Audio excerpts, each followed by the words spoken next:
the different forms of mental illness. Hapo kwa self diagnosis. Hapo kwa karibu kila mtu ako na ADHD at this point. It's my OCD. Kwanza you say that a lot. I have fallen victim. I have fallen victim of saying OCD na ADHD unaweza diagnose ama tukishaona kwa good doctor unajua. Like how you would not diagnose yourself with malaria. Diagnose with a mental health issue and don't label yourself. That's a dangerous game to play. Hi guys, and welcome back to Beyond the Pulpit Podcast, episode 6. It is nice to have you here again for another fresh episode where we get to live and learn about the lives of people who are in ministry. So my name is Trisian. I'm your host. Hi Larry. Hi Trisian. How are you? I'm good. How are you? I'm good. Leo nimefika mapema. Umefika. Wow. As I said last time, air traffic. Uko angani, turbulence. Unajua sasa pia. Wow. You had to bring it up, didn't you? Yeah. You had to bring it up. It's not easy. It's not easy being Larry. It's not easy being me. You're such high demand. I am who I think I am. Hata unifanyie macho hivyo. All right. Nakwambia huyu msee. Humility is my portion. Kiburi is that you? Hey, nakusho. It's just Larry, it's not kiburi. Anyway, welcome back guys to our episode. Thank you so much for the views on the other episodes. Umeona venye tuko na views mob? Mbaya. Umeona venye wase wanatuwatch lakini hawasubscribe. Lazima subscribe, sio wa deadly. Kuna video tuko na over 500 views na subscribers wetu tuko 158. I hope by the time this episode airs tutakuwa tumefika 200. Utaona venye ile siku hii episode ime na ukiona kuna kitu uta notice na episode 5 na 6. Shut up. Do not even comment about it. If you comment, tunakublock. Now they look for it. Yeah, they'll look for it. It's okay. It's okay, but they'll have to watch the whole episode. Watch all of it. Ndio notice. Please watch all of it. Iko mwisho. It's at the end of the video. Msitu nini? Msi mention mjifanye amjui kitu. Anyway, please do not forget to follow us on our social media platforms. BTP Kenya on TikTok, Beyond the Pulpit _Kenya on Instagram, YouTube we are at BTP Kenya, Spotify tuko BTP, ziko hapa chini, so be sure to check them out and follow us. Beyond the scenes, share behind the scenes tunapostingi. Hiyo jina imeniingia sana. Beyond the scenes. I'm so passionate about behind the scenes we post mnajua already tuko na guest watu wameona nini wanajua guests wa episode 5 na episode 6 na many other things to come, so do not forget to do that and subscribe. We share please. Pia kwa comments tell us what you want to see, what changes, nini mnataka kuona interact with us. Mtutumie DMs. By the way, we reply to your DMs. We will reply. Today we don't have any merchandise that belongs to Beyond the Pulpit apart from my co-host. Lazima ningekumention. So relax. Nipatie time.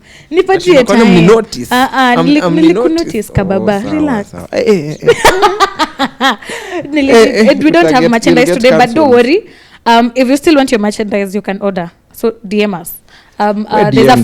There's a phone number that is also on your screens that you can call us on, email it away, DM us on anywhere, and we are going to reach out. That's the essence of interacting with our audience. So Larry, do us the honors of introducing mzee mzima mwenye tuko naye hapa on set. Daktari. Habari daktari. That's the most honorable. Yeah. Daktari. Kidogo umsalimie shikamo. Setting the expectations, my friend. Learn kumoto mazee. Habari ya afternoon. Niko fiti. Ama adhuhuri ama alasiri. Afternoon na Kiswahili. Masalheri. I don't know. Sabalheri. I failed. Okay, sikufail, but nimesahau. It's irrelevant, bwana. Good afternoon. Good afternoon, Larry. How are you? Mimi niko fiti. Labda wewe? Tami niko salama. Ulikuwa catch flight? As you've heard, air traffic. Naweza toka hii set. Can I take a break from this, guys? Please, can I? I need a break. I love how he's interested in knowing. Unajua sasa ni birds of a feather. Labda pia same was up. Alikuwa on a flight when he came here. We catch flight, not feelings. Karibu sana. Asante, Karibu asante. sana. Karibu Yeah. sana Beyond the Pulpit. Thank This is what we do. Introduce sana, sitaki kusema Vitu haziko. sitaki kusema vitu haziko. Okay. First of all, thank you for having me. This is like You're welcome. You're You're welcome. welcome. good on you. guys are doing a good thing. Thank you. I used to. Like This is a very the highly consistency. coveted seat. Yani It is. This middle seat Do you know what inapiganiwa. squat na mini na come this early because mlikuwa mini hint here, but I didn't know I was coming this early. But all the same, Really? I really appreciate the Yeah. opportunity. Yeah, I am Steve Mbaki Wachanga. Full name, counseling psychologist. Among many other titles, I also am a student. I am a hub coordinator in Shamir Institute. That's where I work.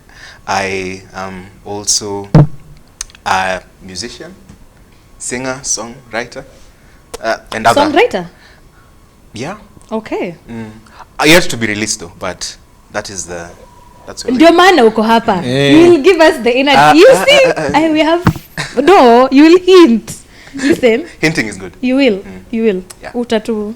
Like we will force this information out of you. Otherwise, Utatoka. otherwise, that is why we are here. We are here to get to know you. Yeah. So karibu sana. Asante. I'm excited to get to know Steve. Are you excited? Very are you excited. nervous? Wait, are you nervous? Well, nervous is yeah, a bit. Really? Just a bit. Why? Just a wee. Unaona ni kama tutoli. We will not ask personal questions. No, like you know what? Nerves ni like a standard. Okay. Huwezi kosa kuwa na nerves. That shows like you are anticipating Yeah. something. Na kuna ka expectation that you kitu na anticipate ni kitu ya maana. Okay. So Actually, that is so true. Yeah. Someone tells me that if for example mimi mwenye ninafanya hosting, if I do not get nervous, that shows that I've become too comfortable with my craft. I need to get nervous because it's something that I'm looking forward to and I am anticipating that it will go well. So yeah, ukiona umeanza watu wanaingiaga stage kama wasanii wasisikia wako na tumbo joto kidogo, umelegeza hiyo anxiety inakwanga okay, not anxiety but akoka those butterflies jitters, those jitters are really because you love it, you love it. Along the way along the way zitaisha when you become, we're very accommodative people, we will laugh, we will talk. Oh, you're a psychologist as well. Ask one. Okay. Wow. That's very impressive. We will laugh. Line of we will questioning. talk, so. Okay, sawa. We will get to know you, so be as comfortable. Kuna kitu hapo mbele yako, so be comfortable. Nimefanya hivi. Nashindwa Nini yako? Yangu iko wapi? Ama here in Kenya you don't I'm like let it go. Acha nayo. So kuna za ndege. Let it go bwana. Let it go. Anyway, so Steve. Yeah. Karibu sana to Beyond the Pulpit. So atutaki kuanza na when were you born? Men hamnanga ile kitu ya hiding age and whatever, but I won't ask. I will not ask. I know better than to ask your age. Okay. So you said you're a counseling psychologist. Yeah. I think we're going to get right in no. Before we get to that, kabla tufike hapo. Describe Steve without the many other titles that you hold. Very simple man. That's simple it. Man. I'm a classic. Okay. Yeah, I enjoy discovering new things and learning. Nimerealize each in your life like hakuna kuacha kusoma, so like and engaging with people. Learn kuwa comfortable engaging with people because I have not always been a person who has been out there making friends. Yeah, I'm not necessarily that extroverted. Yeah, personality yangu sile ya utaniona kila mahali. But yeah, I've grown comfortable meeting new people, discovering who they are. Yeah, which is people are interesting, and that's basically the job. So yeah. Is that what pushed you to do psychology?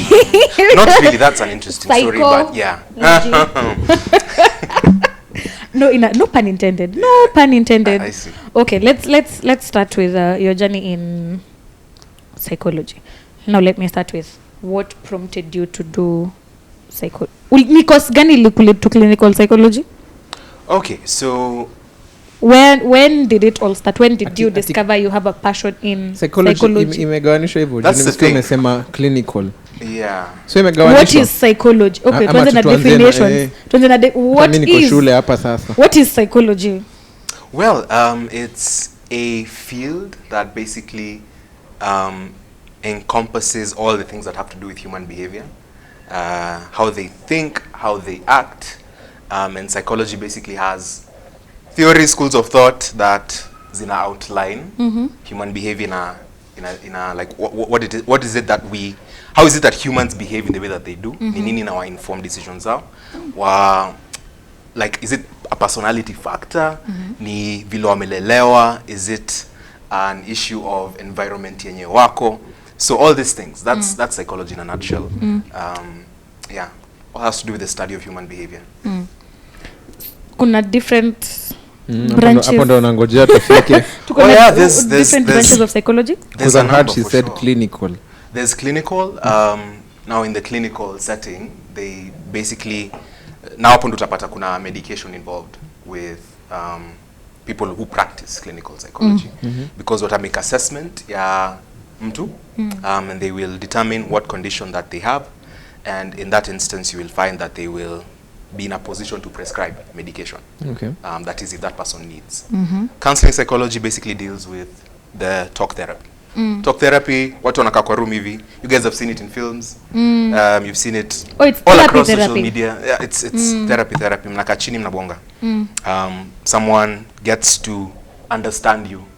Ni kama najua concept ni foreign kidogo, because not many people around wanaamini that is actually something that is practical in a sense, ama that bears any fruit, and a lot of it is maybe because of vile tumecultureiwa pia. You know, it's not in our culture to go seek that kind of help. Yeah. And sit down with someone, talk through issues, and in instances sometimes unajua pia kuna assumption that nikienda kwa therapist chances are naweza kuwa niko na shida. Cheesy. So who wants to have that label on their back? Not me. And again, all these things ziko kind of related to what I'd like to call positive psychology, because that's also another like hizo fields zote ni kama zina advance peak performance, ndio jumesikia nikitaja peak a lot. And job before back in the day, time yenye sasa tulikuwa na hiyo stigma na bado kidogo iko, wasa walikuwa wanaangalia psychology is basically trying to understand what problems people have and how do they deal with these problems. Lakini si mashida. It's not just all problems. Yeah. It's problems. It's yes, kuna hiyo, but there's also kutoa mtu from hapa chini umlete zero alafu umpeleke from zero just moving a bit higher. And there's also a bit of applied psychology hapo. So yeah. Okay. Yeah. Interesting. So there's so many fields. There is a lot. Ni mingi, kuna zingine zenye hujataja. Okay. Sure. Okay. Let's not get into that. Let's focus on what Steve does. Hizo zingine you can Google, please. Do yourself a favor and Google them. Okay. So psychology, it's also, so what is mental health? And when you answer that, you've talked about self-diagnosis of mental illnesses. Yeah. Let's kind of mention the ones that we know of and probably the ones that we don't know of. Tuendelee. So what is mental health, and then the different, how mental illnesses manifest. The different forms of mental illness. Hapo kwa self diagnosis. Karibu kila mtu ako na ADHD at this point. It's my OCD. Kwanza you say that a lot. I have fallen victim. Fallen victim of saying OCD na ADHD unaweza jidiagnose ama tukishaona kwa good doctor unajua. Like how you could not diagnose yourself with malaria.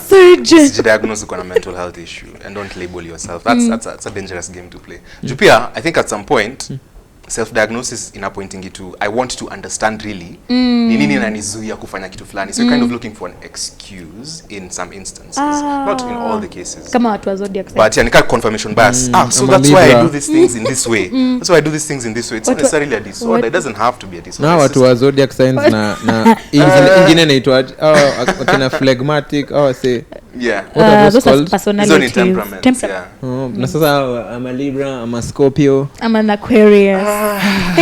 Labels ni nyingi. Ashazimaliza. Let's try and look at labels. Mtu wako so toxic afu anasema I'm a Pisces. It's a Sagittarius kind of thing. Digidhia nini What are you telling? work on yourself. You're just a horrible person. Work on yourself. Okay, so what's mental health, Steve? All right. So the WHO definition inaangalia mental health as basically sum total of your physical, social, psychological, and what else? Emotional well-being. So that is basically mental health.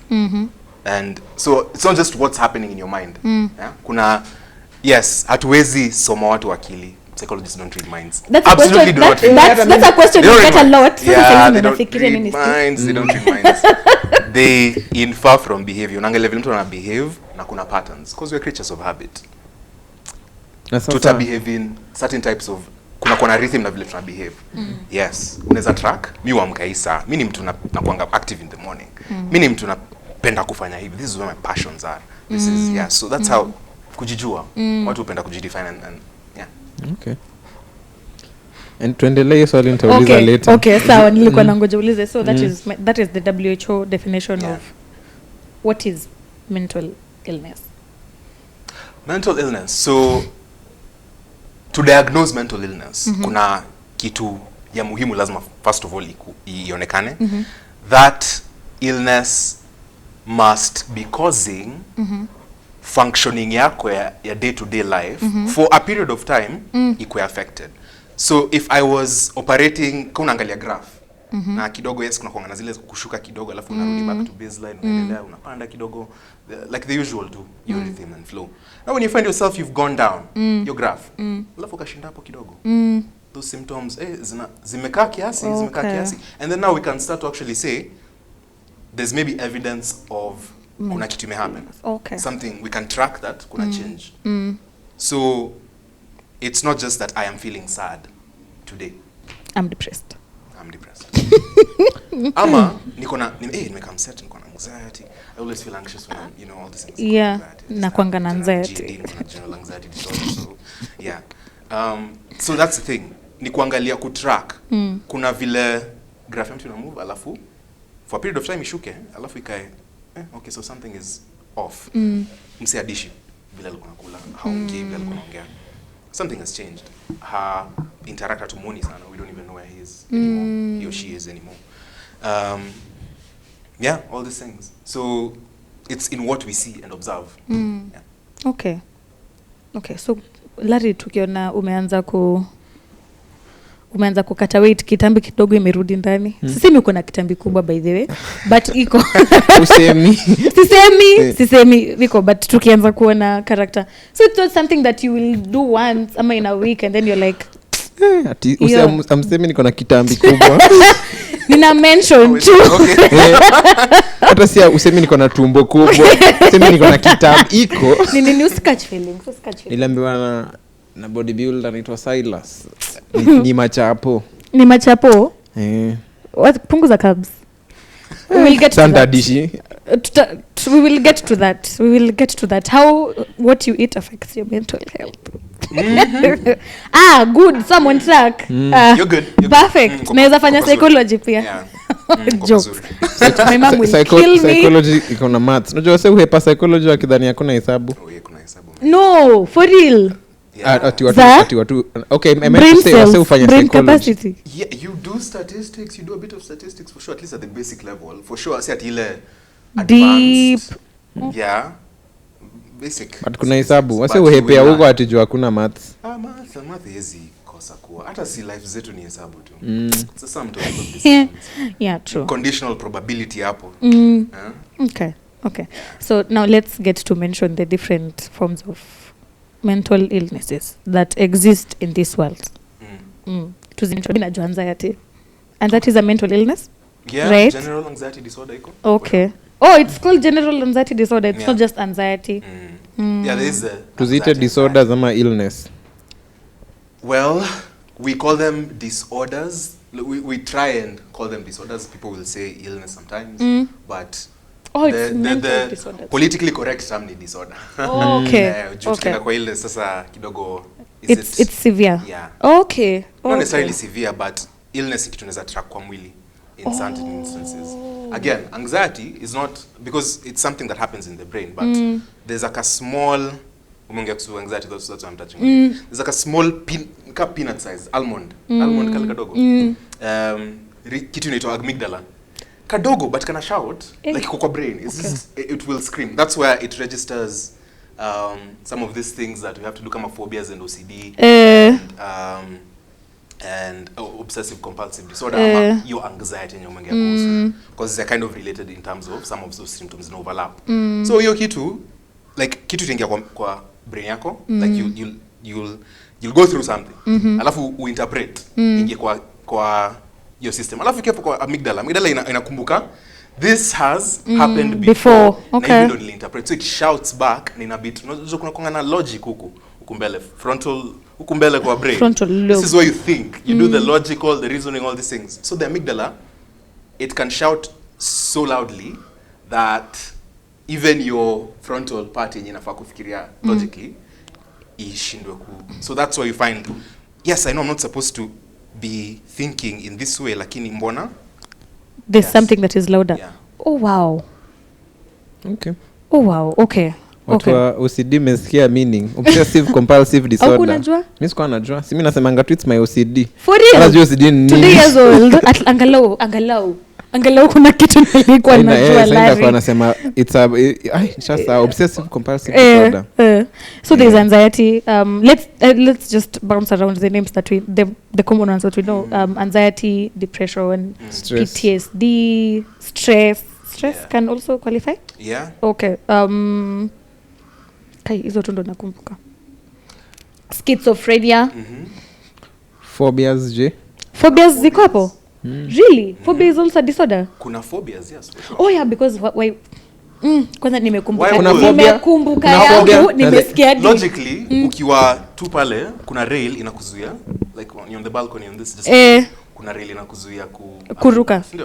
You won't follow it. Kuruka dress But someone can be like afraid when they're just standing if they have that fear, like extreme phobia for heights, and then you're just like, but kuna rail inakuzuia. Mama amesema kuruka.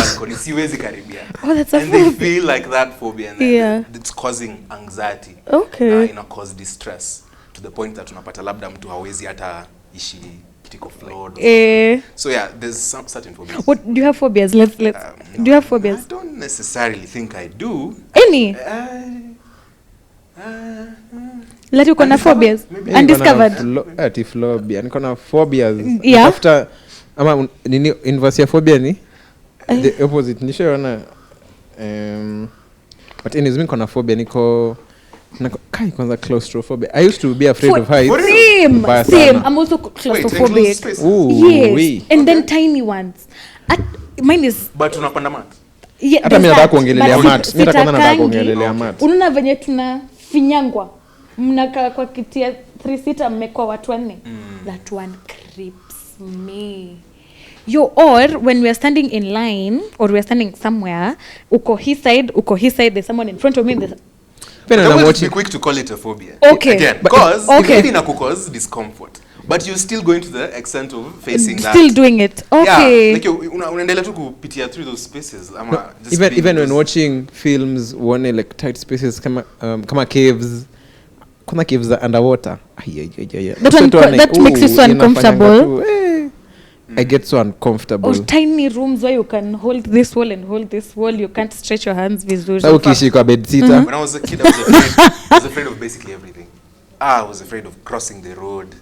Of course, kila mtu yuko mwoga. Okay, kwa mtoto, yes. Okay, fair enough. Okay, afraid of insects. When I was a child. Flying insects. Let's not. Some lizards, things. Giza. Stop. Sasa ulikuwa unalala na lights on. It's like done. Hey. Take me. You know what? Acha nifunge macho. Nione hiyo giza ya kufunga macho. I have my friend. Mwenye bro wake mdogo alikuwa anaogopa giza. Hata watch anajua. Alikuwa anaogopa giza. Sasa anytime bro wake anakosea anawekwa kwa room ya giza No. hata achapwi anawekwa tu That's hapo trauma. Let's address that. That's abuse. They should seek Angalia kamera. Wewe, that's wrong. That's wrong. Hata mimi from where I'm sitting, that's wrong. But I can tell you one phobia, that trypophobia. Okay. I cannot stand tiny holes in a cluster. I cannot. Zinafanya ile kitu. Unaona tulikuwa tumeongelea phobia and then I've just seen an image. Nimesikia hadi. So wezi lea bees. I don't. Unaona kwanza that honeycomb. I cannot look at a honeycomb for more than 5 seconds. It goosebumps. I cannot. When we even see no. That one. Even the thought is just something else. That one I can. No. Ama ile maji imemwagwa. Then there's bubbles. Oh. No. So ofu wana nini? No. Ofu wana chumvi. Asifuangi nguo. You need to shout inakupatia ina bit logic, yeah. It's just bubbles. It's just like a shape. It's not. Anyways, it's an interesting shape. No. So the amygdala is shouting. It's really loud. No. I don't even want to think about it anymore. It's maybe longer. No, Wesikiza daktari. I've watched a documentary on trypophobia. I did not even get to. Tunaanza kuangalia mapicha pole pole. Like ile what is it? Unaona hata hiyo. Systematic. Hizo ni venye ziko We call that kidogo. So tuanza na picha tu light hearted iko mbali kule kwa mbali. Like picha ni ya mtu hapo alafu unaona uko background. Unaweza spot ile nini? Christian sikiza daktari. Nina silence Kenya nasema. This is a free therapy session. I really want to get over it, but am I willing? You see like an image of whatever is on. I don't think our audience can see, but you see hizo vitu ziko kwa hiyo butterfly. Hizo. Okay. So unalianga. Siliangi, but it just causes a lot of distress in me. It's so uncomfortable to even be in okay, let's continue. Continue. We've heard of people talking about a lot of times mental health was not something that grow up ilikuwa inasisitiziwa sana. I came to know about therapy. Mimi nilikuwa najua psychologist, psychiatrist and all of that ni za watu wamechizi. Because that is what you've said, there was stigma back then. It's still something that even we as Africans are still trying to especially what were this side of the world, this African side, because I think whites adapt therapy sana, but growing up we didn't know that there's something called mental illness, or some things that you do as a grown up, or something that our parents do as we grow up can slowly affect our lives. We didn't mental health was not a conversation that was happening. So what would you say has changed in the times? Because right now everyone is encouraging and everyone is rooting for go to therapy, deal with childhood trauma. Kwanza siku hizi watu wanasemanga that's childhood trauma. A lot of people get to mention that. So what changed? There's some abundance of information. Like there has just been so much growth. Na watu wamefanya all manner of research. Alafu people have been loud about it. Yeah. They've made noise. So hiyo kelele imetufikia. For sure, what you're saying is correct. Some of it we understand from a Western perspective. While before I started working with Shamiri, there's things I didn't understand until nipitia certain training walitupitisha. And then we went to the roots of psychiatry and mental health in Africa. And there was a community model, like just go read on it, the Arrow Village model. Arrow Village model, yeah. You'll see a guy called T.A. Lambo.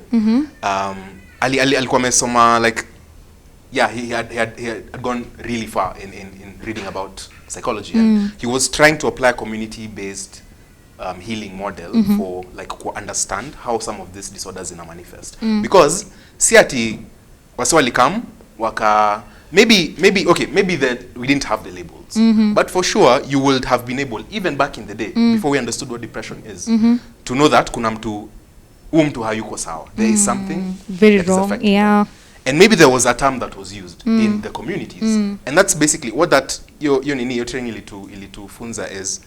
yeah, we do have our roots in Africa. Some of it maybe hatuwezi track vizuri because we didn't document that well. But we do have our history, even here in Africa, of like the first institute kuformiwa, the first like lab yenye walikuwa wanaanza kustudy some of these things. Yeah, but again, adopt a lot from where the West are, and some of it is misinformed for sure because they've done their research on population yao yenye iko na background yao. They have their own culture, their own stereotypes, their own biases. They're different. They've been raised different. Not that hizo disorders ni tofauti, but some of that research applies to your subset ya population. So you have to really extract what does it look like really. And I think most of what's happening now na many organizations na jaribu ku bring your information na kuleta wase the right information. They're doing that research with subjects in Africa, and these are advancements nasema zinasaidia sana kuleta your knowledge. So the same way a therapist can handle a white, you cannot handle an African because backgrounds are different. Not necessarily. But you have to handle them from an informed perspective. So haukuji na biases, because you have to understand the thing with any therapist, lazima elewe biases zake, uelewe background yako, vile unaelewa na vile unaelewa vitu. So let's say we know about the whole LGBT QIA plus, yeah, plus. So maybe nipate client na ako from that they believe from the West. Rainbows. Would they be comfortable with me and my biases about, because I maybe do not necessarily subscribe to the ideologies, but I understand that definitely there's people who have like kunao, they have already identified themselves very loudly. Very. Yeah. But there we go. So you'll have to actually deal with that situation from perspective, yeah, okay, najua biases zangu, but amekuja na seek help, and so I have to remove the biases aside. Yeah. And be professional. Sasa situation kama hiyo, of course kuna wenyewe washatoka kwa closet na kuna wale wako kwa glass closets. Yes. Hakuna wale wako kwa glass closets hapo like acha tuambiwe na daktari venye ana deal na hii situation. Wenye sasa venye unasema about your basi azin unajua msa amekuja amekushow mimi niko kwa hii side of blah blah blah. Alafu kuna mwenye unaangalia like bra uko but you're just in denial, but I can clearly see uko in a glass closet. Well, that's interesting again, because I wouldn't go into how I handle the situation myself for political correctness. But in any case, what we don't do is kukujana, okay, ndio hii manual ya life ya umse, this is what he wants. No, I would want to understand when they're coming to seek help, target yake ni gani, like what do they really want. And before we get into what my ideologies are na biases zangu maliziko, I would really like to understand motivation yake ya kukuja ku seek help ni gani. Yeah. Okay. So how do you go about handling a client or anyone who approaches you is in the community, the rainbow community, and considering that you have your value systems as a believer, strong, very strong believer, that's something that you definitely do not support. So how do you go about handling that client? Utamfukuza umwambie cheki mimi nitakwambia usake God and then uachane naye. Mtume kwa msee tutaenda hapo Moi Avenue kuna mtu hapo ama Luthuli kunaweza kuwa na therapist hawezi kosa, but utamtuma anywhere else ama how would you handle that, considering it's very conflicting? Okay. Yeah. Like I get the question. I can see why you have drawn a very thin line. Yeah, because it is a thin line to some extent. But are you also okay, as much as you do not impose your views or your beliefs, your belief system on someone who's coming for therapy, they also are not supposed to, it's not their responsibility to impose their belief system on you. So what does this mean? Lakini pia una me as a therapist, mimi ndo niko na niko na knowledge na nafaa kuwa na experience ya kudeal na such a situation. So someone approaches me and would seek my services. They've seen my portfolio, maybe it's a referral, recommendation. Discloses. Nilikuwa nimesema hata sitaongea kuhusu how I approach it, but acha ni just give a hint, okay. at least, because it doesn't go against ethics. First of all, understand what are the needs that this person is presenting. From an individual level. Najua pia sometimes watu hawa presenting is zile needs zenye the real ones, the legit, because you have to, you okay, this is what I feel is the reason for me coming for therapy. And from that point on, and from a place of understanding, because again it's a collaborative relationship. Like hakuna mtu analazimishwa kuja kwako na pia wewe si lazima ukue therapist wake. But it doesn't mean that you can't come to an understanding. Yeah. And if they would want to proceed with you, even though they understand that, hey, you know what, my background, this is what my background is. And maybe you've put hata kwa background yako that I have also a background in biblical counseling or something, which I do not have. Okay. Just so mentioning. Just mentioning. But maybe if that's the background as well, and they come to you still seeking your services, then they would have to understand whether they want to proceed. Agency kwa kwao pia. Like kuna hiyo choice. Yeah. And so, understand their needs, talk to them.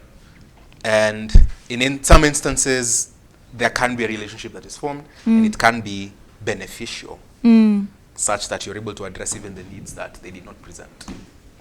And they come out to flourish. And that is not to say that you impose your ideology. And that's people what can to say change you their also minds. support. But people change their minds. Yeah, that's the whole thing with our behavior. It is malleable. Ni kama clay, ina change. We're not the same people. We are always interpreting, always getting information. Yes, so people can change. Okay. Yeah. Okay. You earlier on we were talking about people using the word I'm depressed or depression. They just throw it very loosely. Unaweza pata msee akisema anasema ako depressed but ni stress really. So what's the difference between stress and depression? Where who should say that they are depressed? Okay, what's depression? Nimesema maneno mingi. Okay, fine. What's depression, okay, and then what's the difference between depression okay. and stress? Depression ikona, stress ikona. Ama the other way around? Okay, so. Mimi si depression. Acha. Okay. I'm a happy man. What do you mean? So depression is in this corner. Acha turushe huko backstage. Okay, backstage sawa. Director wetu. Our sound man aichukue. Director. Oh, director. Leo kuna my leo. Wacha tu. Kama ni wa Manu. Wacha tu. Bird. I'm also a Manu fan. Please don't attack us. And Manu fans, please seek the services of Oh my goodness. Dr. Steve Mbaki. I mean, you cannot continue. Amwezi endelee hivi. Hatuwezi endelee hivi ligi mzima. Ni kweli. Wewe ni producer na check. Wewe ni Arsenal. Pro bono hata. Aya. Una producer venye. Wacha nikuambie the shade. Lakini pia unataka fan Arsenal ya ku Hapana. Zi wacha nikae tu na no. Tunaweza kosana. Tunaweza kosana. Okay. That's bias. that you as an Arsenal fan are not willing to drop. Hapo kuna strong principles. Hakuna strong principles. You're not willing to drop your ego. I'm not willing to drop. So okay, we can't coexist. There's nothing to drop. Mko chini mna drop. Yeah, depression. On the backstage, depression is so we attribute it to sadness. But vile nilikuwa nimepatia ile analogy ya graph ni nini prolonged period. So depending on the time is when we can classify na pia circumstances. So tunaangalianga context ya mtu na time yenye ameka duration. So how long have they had these symptoms? Symptoms gani tunaongea kuhusu? Ame like hana pleasure, hana interest in vitu zenye alikuwa na interest nazo before. Maybe they're lacking clarity, ana lack focus, anakuwa irritable, maybe sleeping na eating patterns zake zimechange. Saa zingine depression itakuwa accompanied na kitu tunaita, okay, that's a big word, psychosis, but it's just basically kusema. That's a big word, Larry. I understand. I don't explain, but go ahead.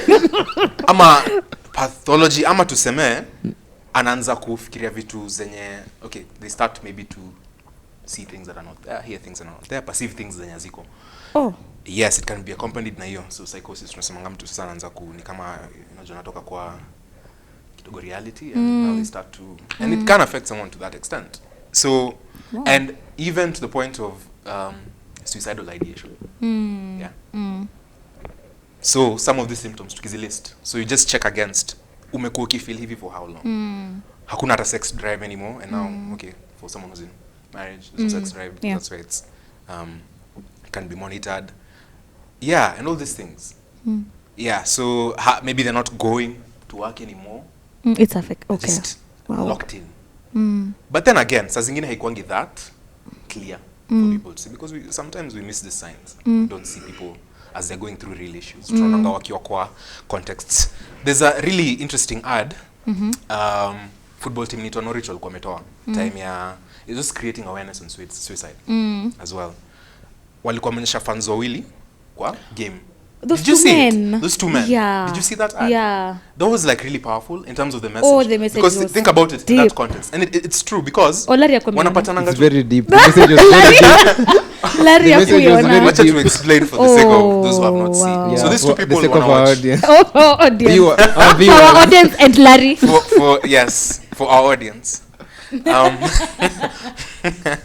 Anyways, so these two people wanna watch game. They ni kama ina cut scenes. Game ingine ina come. Alafu there's two, so there are two different personalities. Ni kama ina focus on ule mwenye na feel nika hako sawa. There's Larry and there's Tracy.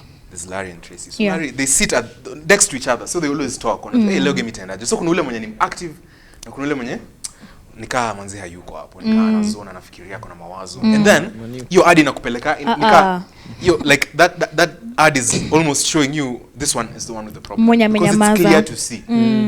But it's not always as clear because apparently sasa vile hiyo clip inaisha the jovial one, the one you thought alikuwa na encourage mwingine and unapata that's the one, that's the empty seat. Time kuna game ilifika tu ukaona ni empty seat alafu scarf imeko hapo. So like it was really powerful message because sometimes we miss the signs and kuna instances unaweza kosa ku notice. We really do miss the signs. Yeah. Because kuna watu wanajua kuzi masquerade. So depression ni longevity. Yeah, ni progressive and yeah, that's true. Fatigue. Oh yeah, fatigue as well. Fatigue is one of the symptoms skutaja, but fatigue can also it's one of the symptoms that someone can list. Like no, we're always feeling tired. Fatigue inaweza kuwa mental ama lazima ikuwe mwili? It doesn't have to be mwili for sure. Yeah. Okay. Hey, okay. So, depression. We talked about depression. I've kind of almost lost my train of thought. There was stress on the other corner. Yes, there's stress. Yes. Stress is normal day-to-day life. Day-to-day life is stressful. You wake up in the morning, you're stressed. It's early. Alarm, kwanza imekuamsha. Kwanza saizi. You have to snooze or wake up. It's a stressful decision. Snooze or lose. Snooze or wake up, ama snooze or snooze. Snooze or snooze. Snooze or snooze. Tuseme ni Silas routine yake. Ati anafaa kwenda gym. Anasikia maumivu. It's stressful. Already that's a stress-inducing thought. So stress is day-to-day life. Na kuna different levels of stress. Resilience. Okay. Yeah, na pia stress as well.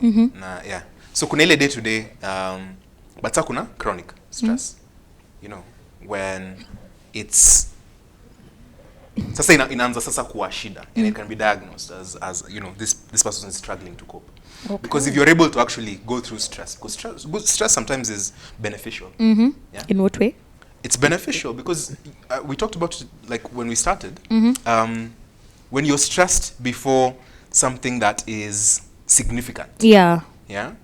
But you may prepare for that thing. That doesn't negate the fact that it's a stressful experience. However, your stress na fear ya ku fail inakuweka on your toes. Yeah. And in a sense drives you to actually do it and do it good. Okay. Okay, so we've heard of so many stories of people dealing with depression. So at what point is antidepressant, at what point are you going to clinical counseling, clinical psychology? You've said you can prescribe. Personally, I can't actually. Oh, you can't? I can't prescribe. Oh, not yet? Not yet. Okay.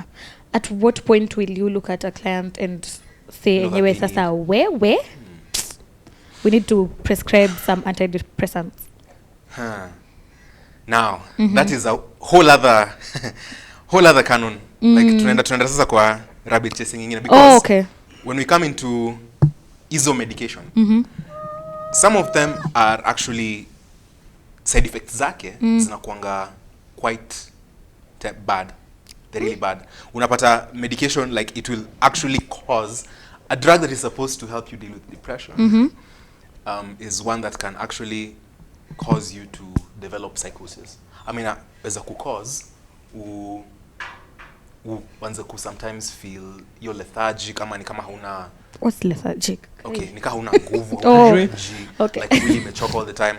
Ama sometimes una feel ni kama that drug itself can have consequences depending on what you consume. So you don't just prescribe it. Yeah. That's the thing. The person who's prescribing really has to be careful with the medication that they are prescribing to you, considering peer background yako, and whether you've ever had any history of taking such medication. So again, body zetu as human beings zinakuanga self-correcting. Sinakumbuka ile homeostasis. Mimi nakumbuka. Ukumbuki? Mimi sikufanya bio. In my defense, I did not do biology in high school. So it's self-correcting. Sindio, vitu zitarudi back to baseline, a balance. Over time, it's possible without needing any medication. And ultimately, the goal is actually to assist someone before, or at least if it gets to a point where they need. It has to be very. And it has to be observable that this is a need.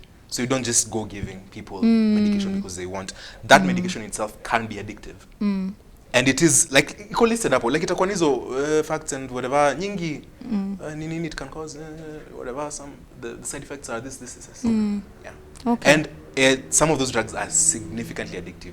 Now they are made that way. Oh. Yes, really? Because there's big money there. So ukipata therapist anashinda prescribe antidepressants kidogo uchunguza. Yeah, and also when you find someone that is constantly needing to be prescribed, like medicate down, minko sawa. That's chunguza. That's also pointing to a problem. Okay. Yeah. Njupia yako job. Ngetu kuelekea yako kazi. Okay, interesting.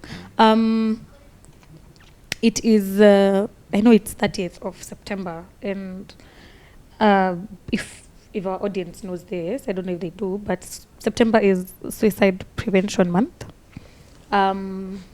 There's always something. There's always so many NGOs have come up and talked about suicide, and over the years we've seen how the rate of suicide imekuwa ikienda. So let's a little bit dive into suicide and suicide prevention. Okay. If you could give us the statistics of suicide among men, in women, in kids, how do you handle someone who is suicidal, and the entire thing of just suicide prevention? How is suicide something you can predict in someone? Would you interact with someone and tell that one is suicidal? How do you handle such a person? Because it's such a delicate matter. Oh yeah, for sure. Yeah, so it's interesting that umeulizia swali. You know, there's a therapist friend of mine who was organizing something as well. Yeah, it was a webinar or something, but it was something that was supposed to engage people in a story suicide and raising awareness. And so he was asking me about like ni information gani unafeel ni kama inaweza kuwa kitu ya maana kudiscuss. And besides the rates themselves, the actual rates of people who have gone on and committed suicide. How many people actually have the thoughts but arrest the thought? Again, very delicate matters. Higher. Let me just quote a few statistics from WHO. Again, you can go check them. Around 720,000 thereabouts people per year die as a result of suicide worldwide. That's not Kenyan statistics. We have a lot. That's a lot of people. Like it's the third leading cause of death. Oh. For people between the ages of 15 to around 29 or 30 thereabouts. Third. So your age group, third leading cause of death. Again, let me just nieke caveat here. Your data, only around 80 countries in this world have tracked good data on suicide rates over the years. Kenya is not one of the countries, we can imagine. It's one of the countries that has that good data.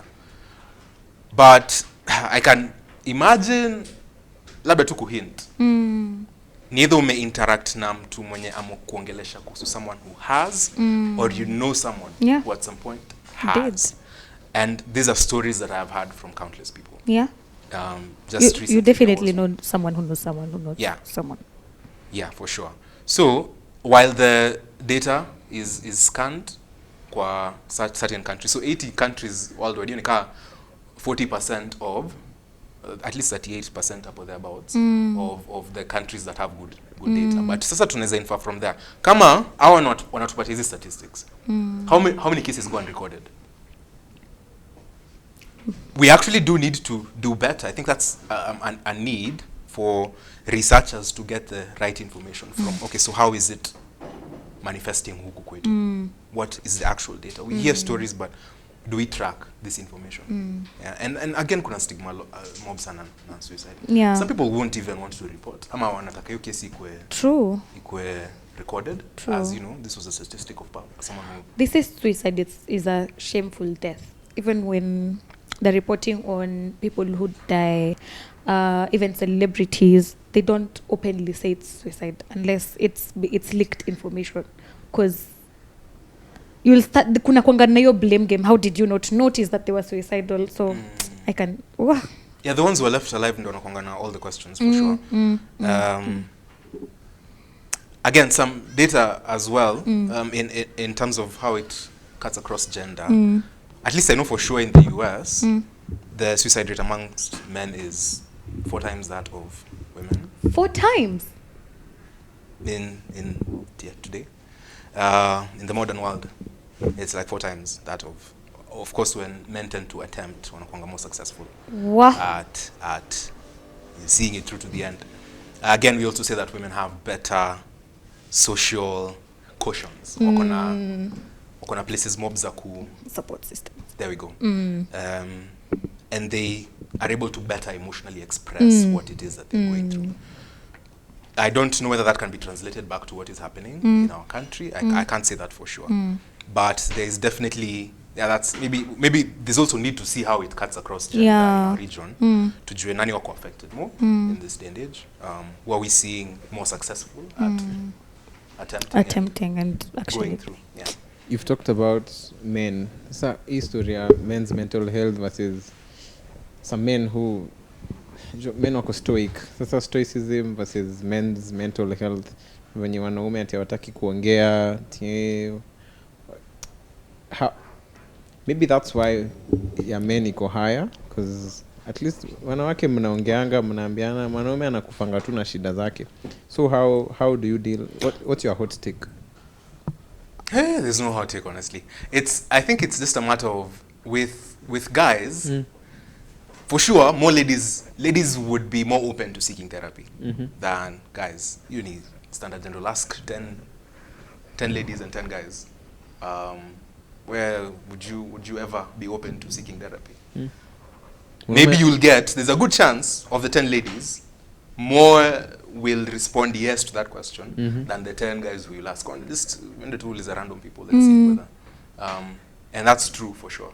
That amongst guys, yes, kuna kazi ya kufanya in terms of trying to reach them. And again, with guys pia against approach has equal the same. That's why there's a lot that's being written to equip guys, or at least give us information on how we can better handle guys who are actually struggling with mental health issues. What is the best approach? They need better support systems, but they also need to, we need to cultivate in them ile nini ya value, like what is my value, and am I useful in this world? Like, is there someone who needs me? Because again, guys need that affirmation in their head a lot, in a sense, and not through words. It's through action. It's through, by the way, kuna use yangu. They need to see it. They need to see it and feel it. I'm building myself. I have this professional capacity. Yeah. Niko na value hapo nahitajika kwa kampuni yangu. Niko na value kwa familia yangu. I need to lead them. My child needs this from me. All these things. So with that and with that motivation to actually keep, you know, focusing on that, then guys can do better. But again, it's also neglect kidogo for sure. Producer yetu sema when the gym you feel too your mental health yako imetake at all, enda upige ukuta ngumi. Sasa how does that work for men? Sasa tunaongea kama wanaume. Hiyo kwenda gym, kupiga ukuta, kuinua chuma, does it clear your mind ama kuongeleshwa ni better? Okay, tell me about it. It's a very healthy coping mechanism. Using that to vent, you know, ni very healthy coping mechanism. Doesn't diminish the issue that you're going through, but it provides your, you know, I still have the energy to keep going. Is it at the moment ukiwa hapo gym, najua ukishatoka gym? Well, ukitoka gym, then I don't know. I think maybe there is also a sense of there is a support that you get because you go to the gym and you're not necessarily just working out. Kuna other guys who are pushing you, you know, and they say guys relate better side to side rather than face to face. Okay. They talk better that way. They talk better while engaging in an activity than sitting across. Nani for sure utapata wanaume watenda sijui ati tuende nyama. Wanataka kubonga but hawatasema wanataka kubonga. Tuende nyama tuende let's go. Na kuchomea huko na manga. Don't watch game. Exactly. Ama unasikia tuende tutembele sijui nani. Then they're driving side by side and then they can talk about cars and then slide in to stress. Now by the way, hey, wife squeezy, you know, some stuff like that. And they relate better side by side. Again, with regards to gender differences. Okay. And that's not to say that guys can't seek therapy, and it's not essential for guys to have your face-to-face. But we need to cultivate and maybe just educate better.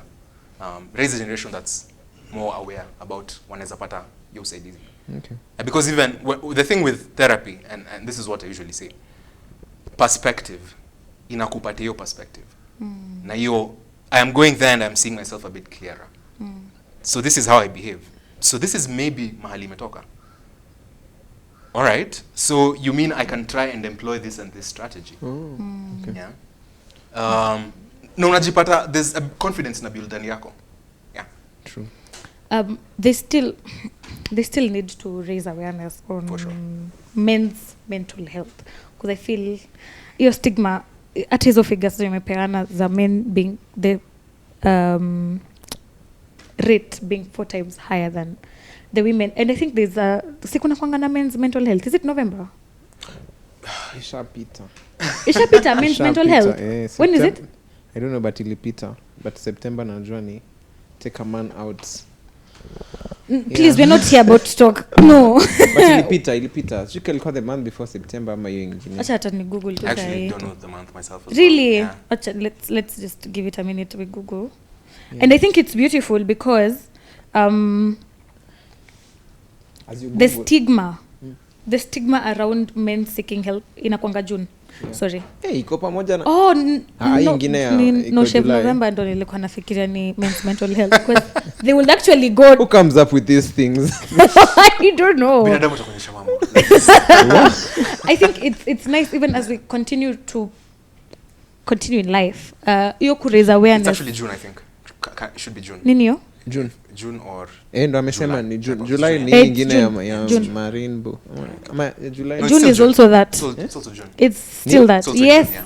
Pride so month. men's yeah, we're talking about Pride month. So neglected. Dimeweka the same month. What do you Pride month na so atupe 2 month 12 months. Because a bit more. Okay, toilet but this day. I talk about that. I about to mention about toilet day and no, actually maybe that just Father's Day being on the same day. But no, doesn't affect.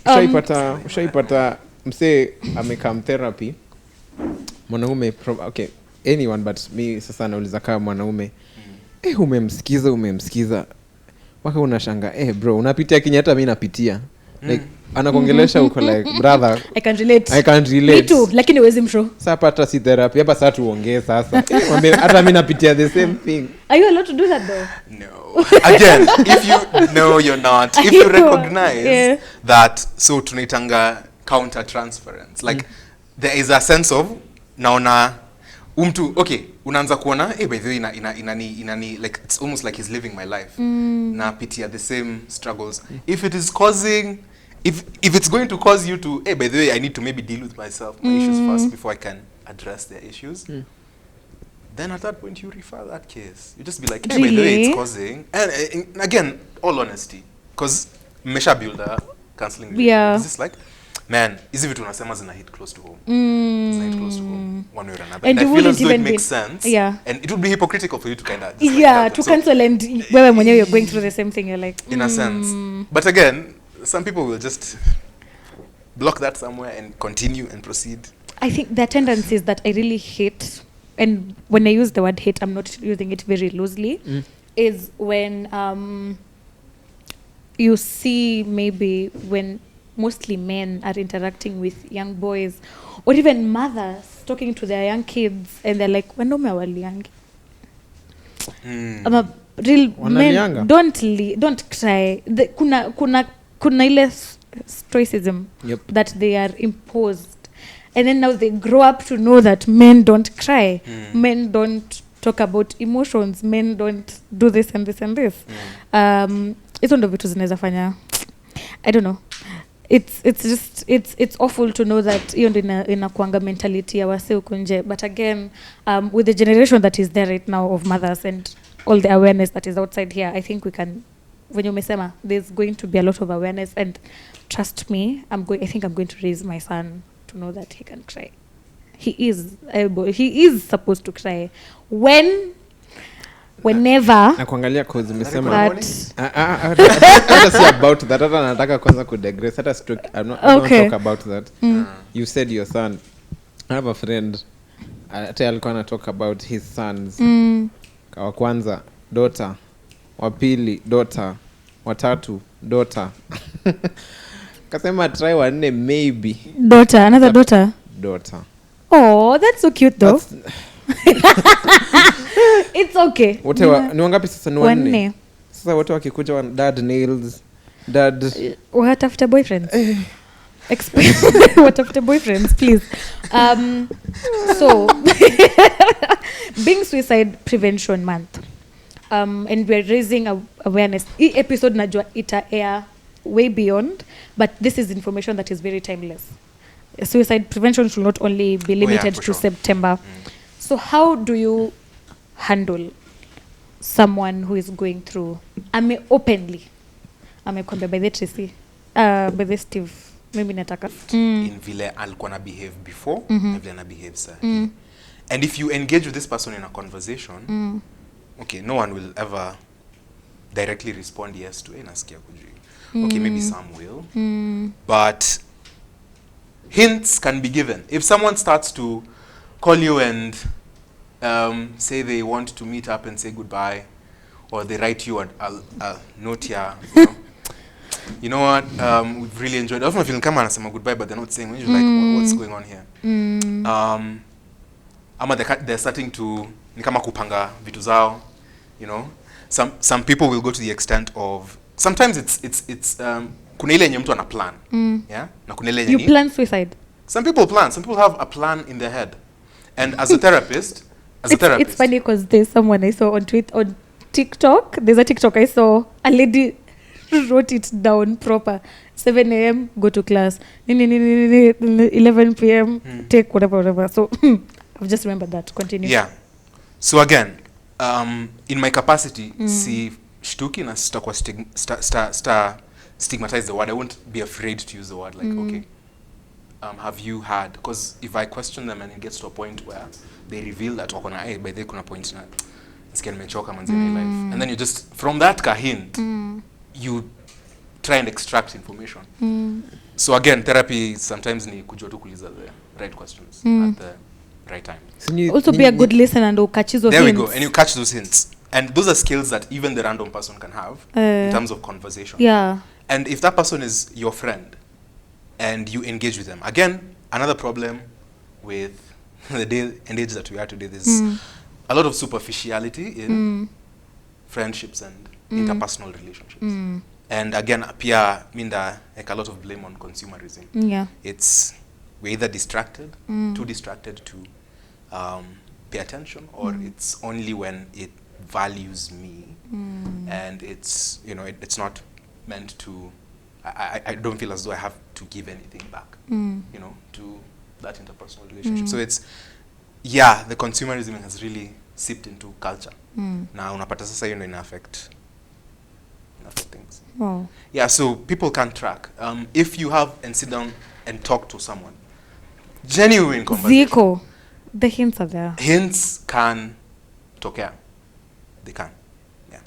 So and again, how do I handle it from there? So if someone does reveal, na utakuwa una overthink.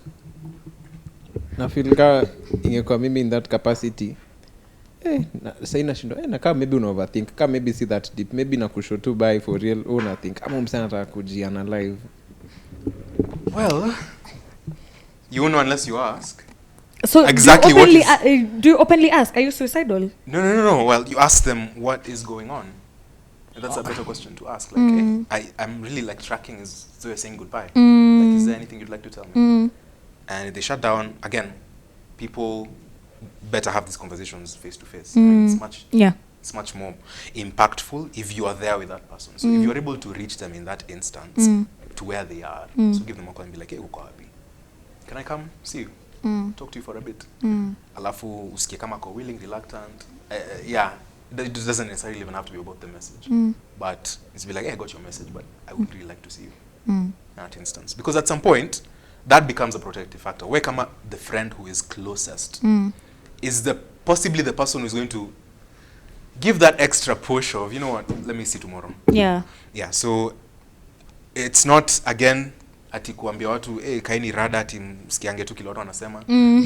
Tafute hints, kupathink, no. Yeah. But it's just to be attentive to like the relationships that we build and see whether we can be tracking what's going on in people's lives. Yeah. Okay, powerful. That's powerful. I hope mmesikia hiyo message. So therapists, you are a kuna difference ya psychologist na therapist? It's like I use that side by side. It's the same thing. Okay. Ushaipata sorry Tracy. It's okay. Ushaipata mi nangatu kwa films. Moipata mnawaita clients ama patients? Clients mwenye the politically correct term. Again, patients is disease. We don't have diseases. It's clients. Patient mwenye anataka muongee but hataki mpatane. Nikataka wote kwa hii room ama tu bora hakuna face to face.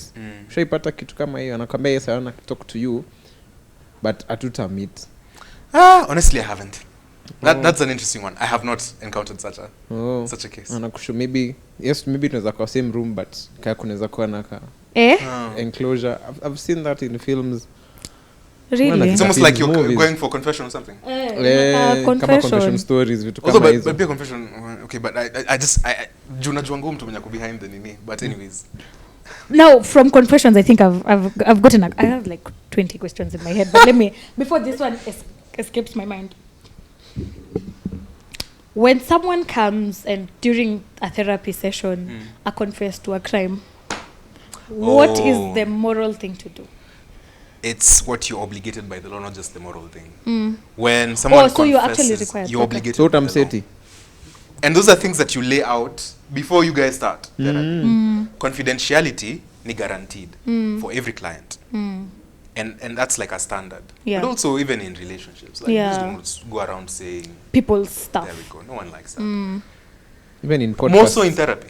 Even in podcast. Watu wa podcast ni wadaku. Wanasemanga let's call them clouds. Wanakwanga rada ukisema tu my friend wako keen. Aseme alafu unapata tu text. Uliniseti ni jina tu kusema. Hata mimi najua. Uliniseti ni jina tu kusema. Hiyo ni story yangu buda. Anyway. Yeah, confidentiality is a guarantee. For any client, every client, they have to know and you have to walk them. The other comes to ask you what you can't disclose. You can't do that. Even if it's the child, to the again, kuna limits, you know.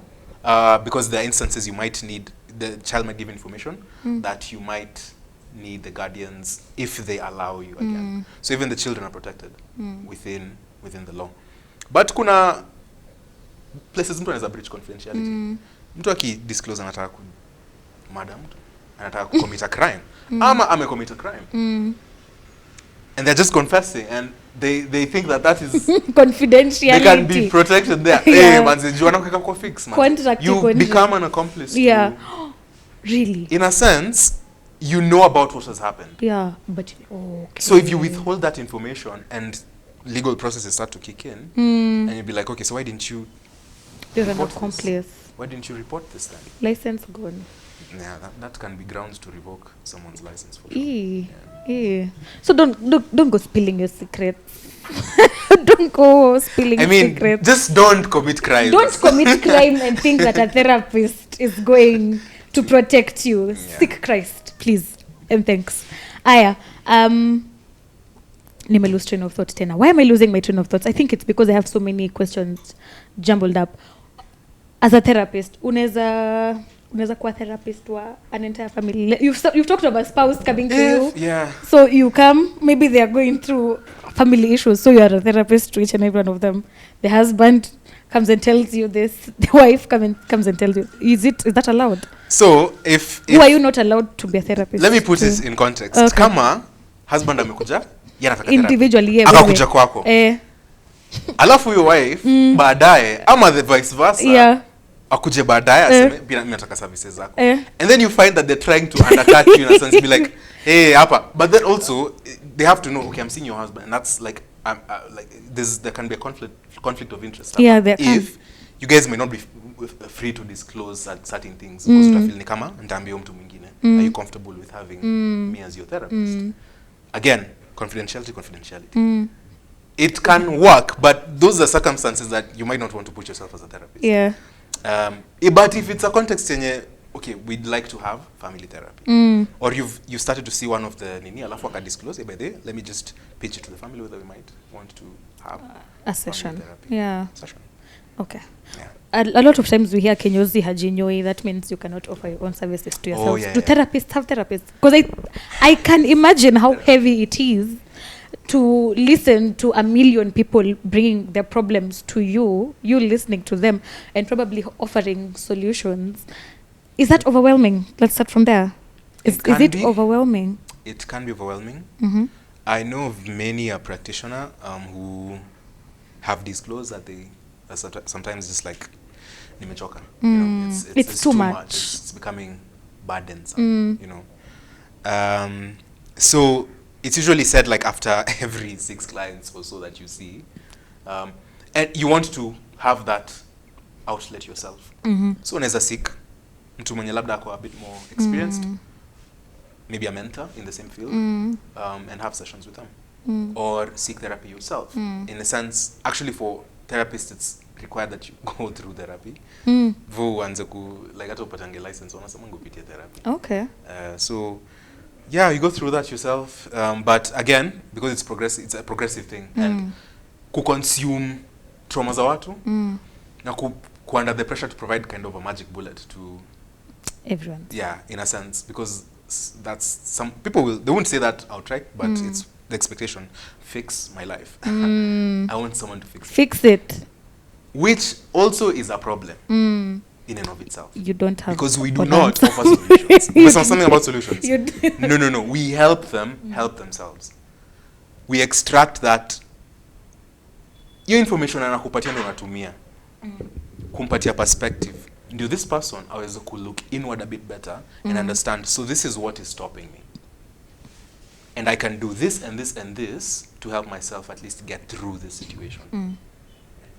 Okay. What's a controversial theory that interests you? About psychology? Or surprising? I'd have to say, mmesikia mtu anaitwa Sigmund Freud. Unless to Google say. Jewish German. Sigmund Freud.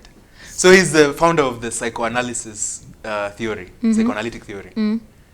Very interesting. A lot of emphasis on sexual trauma and sexual Foundations for Development, psychosexual stages of development, that guy. So it talks about like people being fixated at certain psychosexual stages of development. Like unapata, infant anakuanga at this stage, or at some point there is a desire for the, and then you're just like, well, that's a bit wild, you know? It's a bit wild. So we read about these things.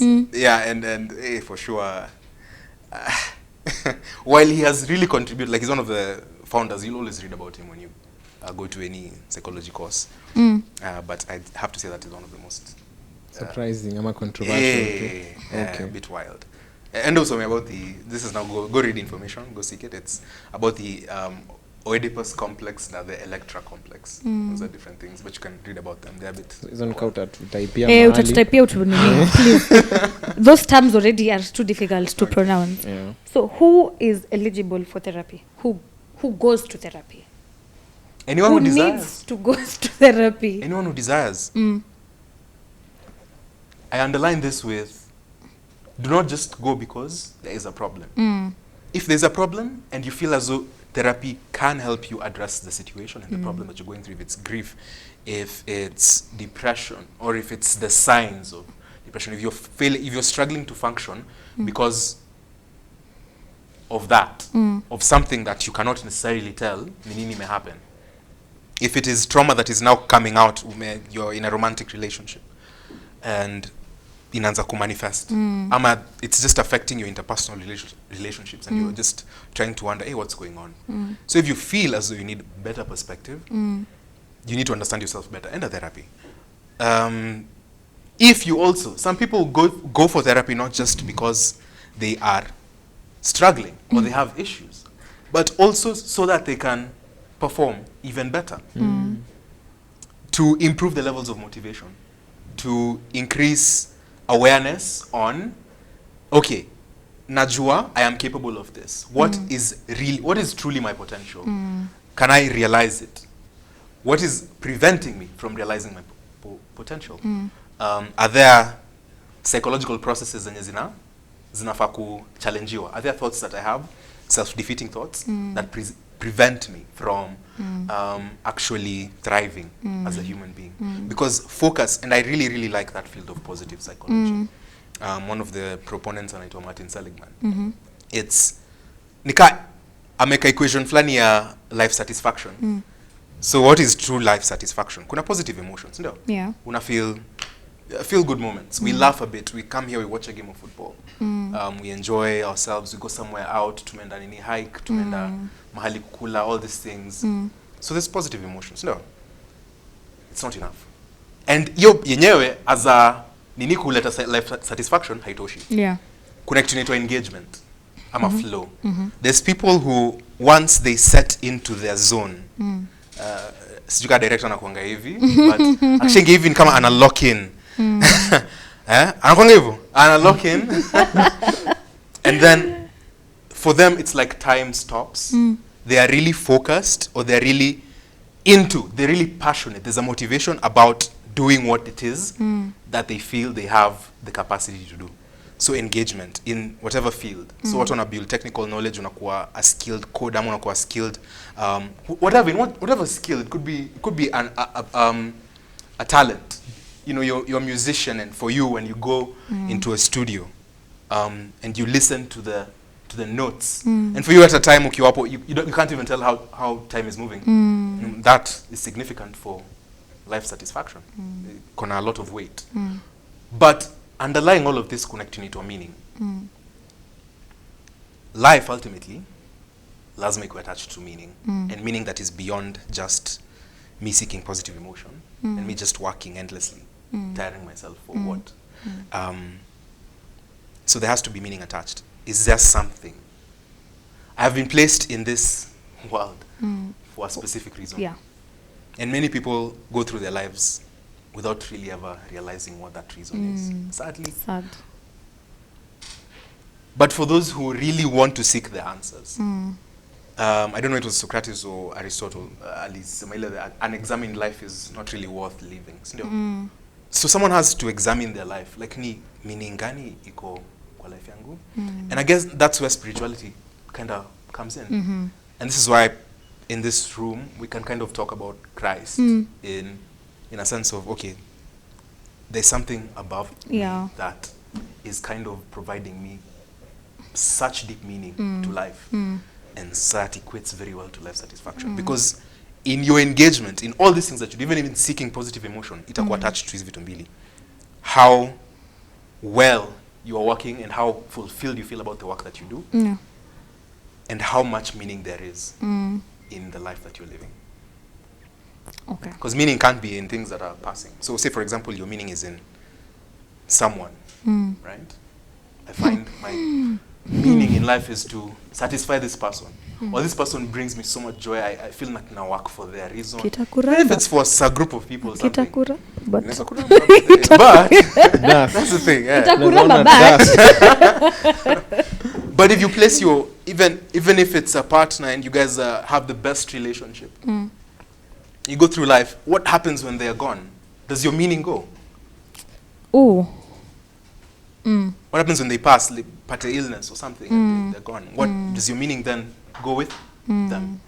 What happens when you guys in a rocky place? Your meaning challenged, like I'm working so hard for this person. You know?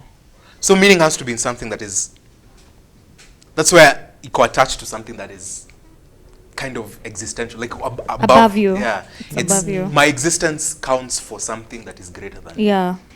Nah, a lot of it is seen in how we serve other people. Because once we have meaning in life, there's those who thrive really. What who thrive vizuri, no flourish. Wana identifying that, you know what, in this world, there is a need that people have, and I feel as though that is the reason I was placed in this world, and I need to find a solution to kind of meet this need that hijamitiwa. A normal day in work? At work? Steve, venye tu ukiamka saa kesho alarm yako ya 5 ama earlier ikiring. Normal day at Steve. Any day. A working day. Okay, so Sunday tunajua. What a working day looks like. So I usually have my checklist, since I like to think of my weeks kind of before they set in. So on Sunday is usually like a stressful day because nafikirianga by the way what is in line for next week, what am I supposed to do? And then you plan. I like to think about, sometimes I don't do the best planning for sure, but I like to think about my weeks before. So Sunday unafikiranga lazima kia Sunday ni G sharp. Nafikirianga okay, niko na Steve is a person who's supposed to meet their responsibilities at Shamiri. What are those responsibilities? I'm supposed to do this for this particular, maybe we are doing interviews this week. How many am I supposed to do? Where am I supposed to be times ni gani, nafaa kufanya nini, what am I supposed to do there? And while I am there, I will try and to be there and do my best. If it's Steve, who's someone in ministry who likes to sing and play the guitar, I'll be like, okay, so when will I find time to practice? If it's Steve, the person who is really keen on what they're eating, atakula at what point in their day. Okay, so not necessarily napenda chakula, but napenda kukula. Okay, mtu apendi chakula for sure. But napenda kukula na discipline. Yeah. So I have to space out my meals, be like, okay, this is the point I'll find time to eat and all these things. Yeah. So normal days for me is just working around life stresses, from waking up to lying down, and then all those things that lie there. Kazi, nikona, and I do terribly at the social place. I'm terrible.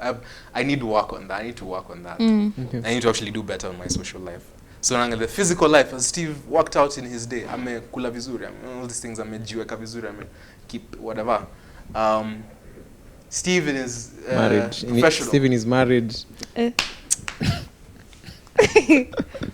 Hapo nimeguza mlima. Nimeguza mlima.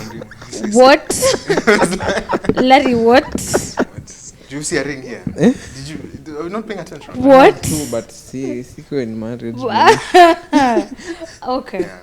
So have I done this? Have I met my days to-do list? Okay. My week's to-do list. Don't always do it exceptionally because I am flawed and I have my issues. Okay. But grace. You talked about music being such a mentioned kwa podcast ndo atukukwa behind the scenes. Oh, okay. You talked of music being a huge part of alisema behind the scenes. Alisema behind the scenes. Alisema backstage. He mentioned about music akiintroduce, but sasa alituambia kuna such a great passion. Oh yeah. Yeah. Much more confused. I kama iko sawa. Whatever man. You find such fulfillment in music, so I can imagine that is one of the avenues you unaweza chukua guitar, you his play guitars have names, you blow off some steam. Unajua jina za guitar zake? It's a very good confuse yake na Trevor, so I don't know. And also yoku push ku gain your skill iko na fulfillment yake. And for me, when I'm actually doing things and creating, trying to create or trying to learn a piece of music, that for me is a place where like time stops as well. Wow. It's like sijuangi, I can be in the dead hours of the night, there's a mad idea that's coming, I need to think about this. So unachukua tu guitar ama? Yes, ndio na kunywa kahawa kwanza, nasema kunywa kahawa, and then that is so nice. And just like let me record this. Let me see what I can work on an idea here. Let me hack this. So yeah, I'm really trying to do that. That's something I set myself to do more this year. I'm so mad I've not done as much as I wanted to, but I have started to, and I'm grateful for that opportunity to keep doing it. So what else? So I'll keep writing music. I'll keep doing Please do. Tunafaa kuimba nyimbo za Steve Mbaki. Steve, tumeipata na Jim Steve. Tuambie kuhusu Jim. Jim ni lifestyle. Anyways, these days who does not go to the gym. These days I go to the gym as much. I actually like to work. Bado unaenda body and mind? Body and mind tunaenda. Shameless plug. Lazima body and mind. World class gym, state of the art. Yeah, they have all the weights, man. They have all the facilities. Man. So yeah, I like to work out. Working out is it's a routine. Msikia nikisema ati kwa physical. So if I think about it, there's a certain theory in psychology in a dividing your worlds into like nne. Kuna your physical, kuna your personal, and kuna emotions, na kuna your thoughts and all these things. Kuna the social, na kuna the spiritual. So physical is really important. And I just want to maintain certain level of fitness. Because najua itafika point ndahitaji ku I'll think back on those moments that I spent doing a few push-ups here and there, running, doing something, physical activity that will come in handy. Okay. Yeah, because I'm deteriorating. My cells are growing old. Yes, they are. You are growing old. Okay. I've heard of a lot of Christians, especially and I think I know someone who is going to come at me for asking this question and even saying this. I've had a lot of Christians and a lot of people who are, you get those very staunch, I don't say cultic moves in the spiritual. I would say ones who are extremists. Talk about you do not need therapy because there's Christ. You can. We are told to go to Christ for everything. Cast all your anxieties and all of that. But they say, do not, as a Christian, you shouldn't go to therapy because Christ is your best friend. Why do you need therapy and you're a believer? I mean, can't you just tell God to deal with your childhood Bible trauma? Can't you just go and tell God that you are a rape victim and you need to heal from it? Can't you just do that? What's your view? I know you will support therapy, but what would you tell? And if this person is going to watch this, man, I don't regret asking this question. What will you tell that person who is... I get that. I get to that conversation, I get pissed. Because I am a strong believer. Therapy is expensive. That's why I'm not going to therapy right now. That's true. That's a whole other conversation. Yeah, that's a whole other conversation. Therapy is expensive. If I'm able to afford therapy, when I afford therapy... ile offer ya money body ko. Yeah? Ya manu. Tuna struggle. Iko on. Pro bono. So what would you tell specifically that person that I am attacking right now and anyone else with the same train of thought, with the same idea that as a Christian and as a believer, you shouldn't go to therapy. Therapy is for non-believers who don't believe in God. I don't know about that. That's it's a big statement to make.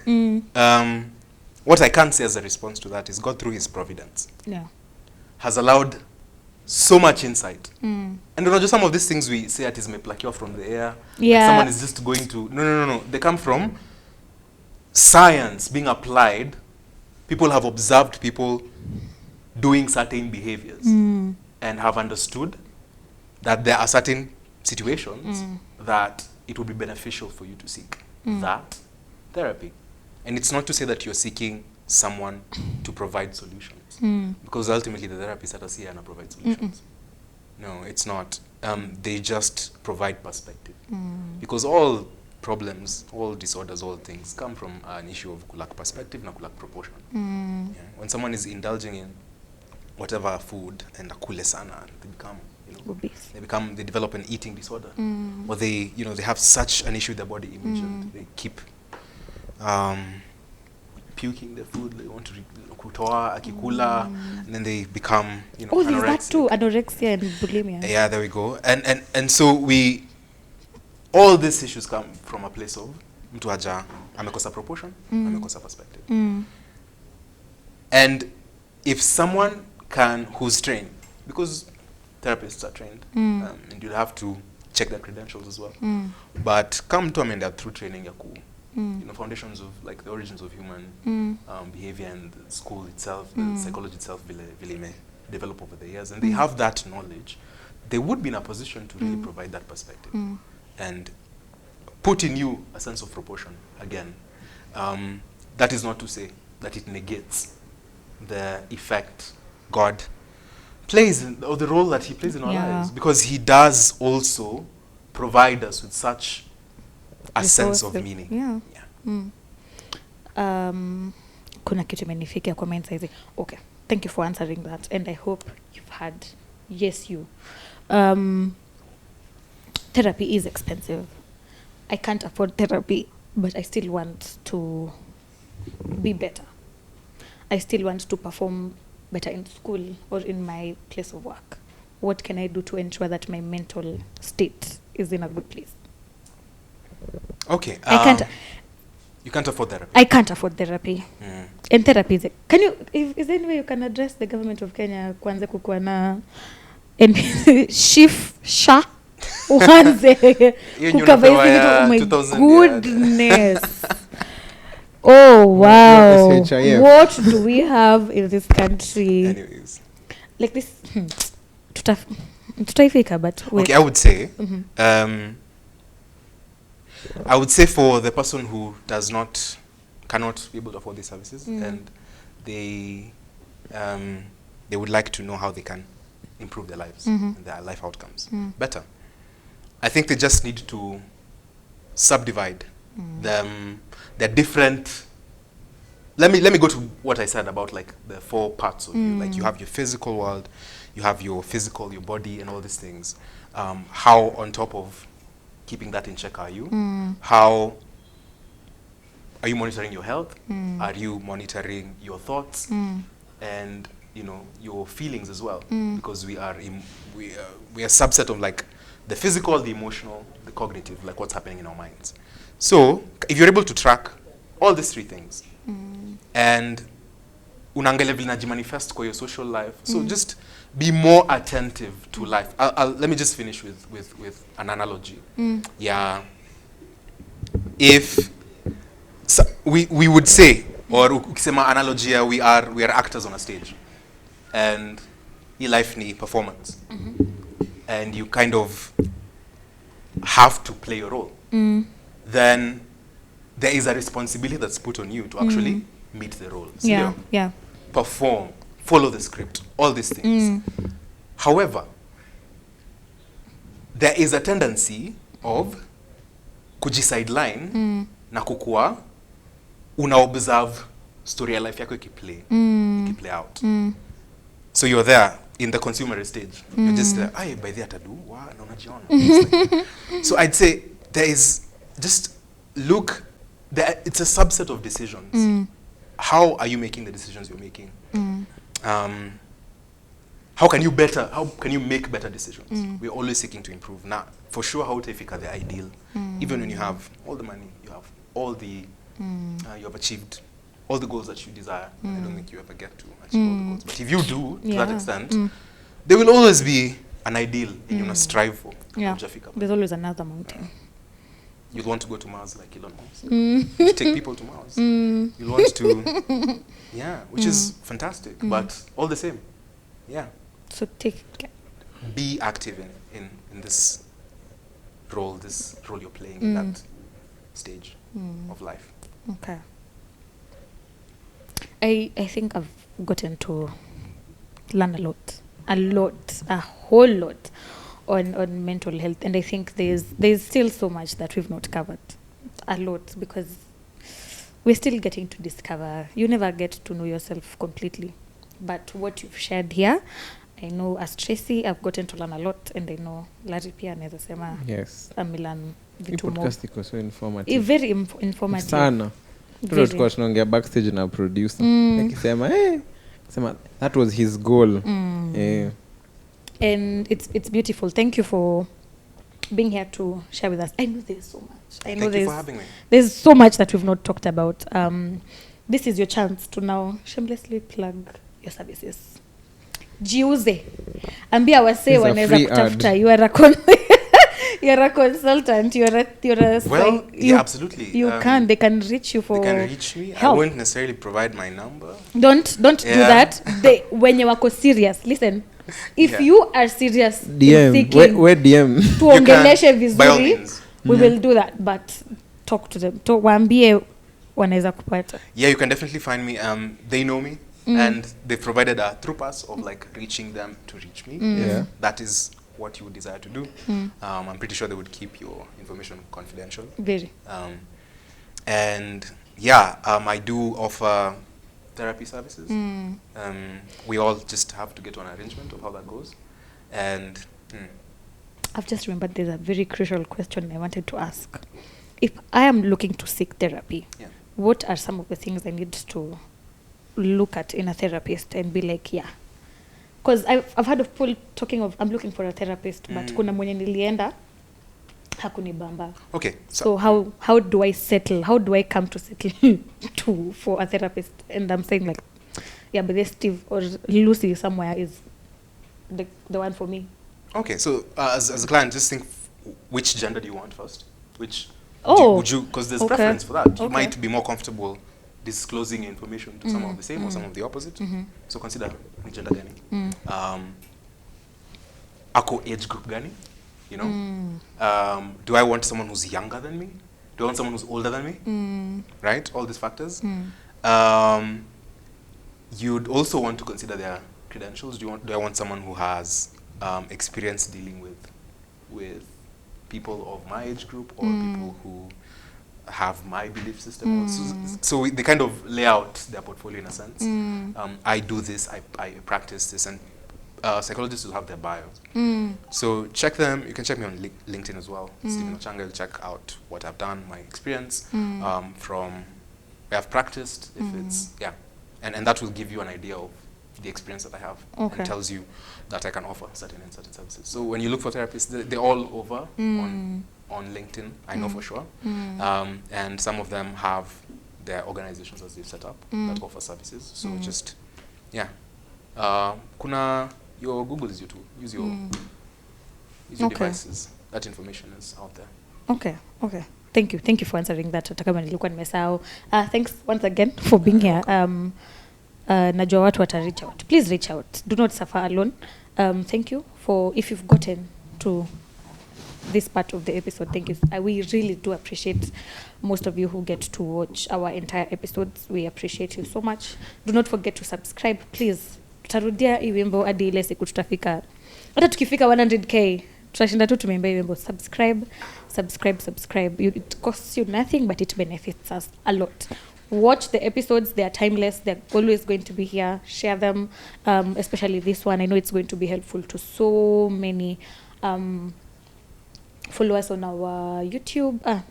What is it called? Instagram at Beyond the Pulpit _Kenya. TikTok BTP Kenya. Songa Play.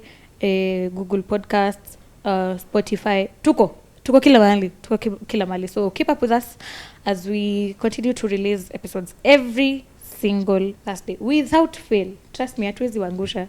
And we are here because of you. So thank you so much. Hopefully we're going to see you on episode 7. Yep.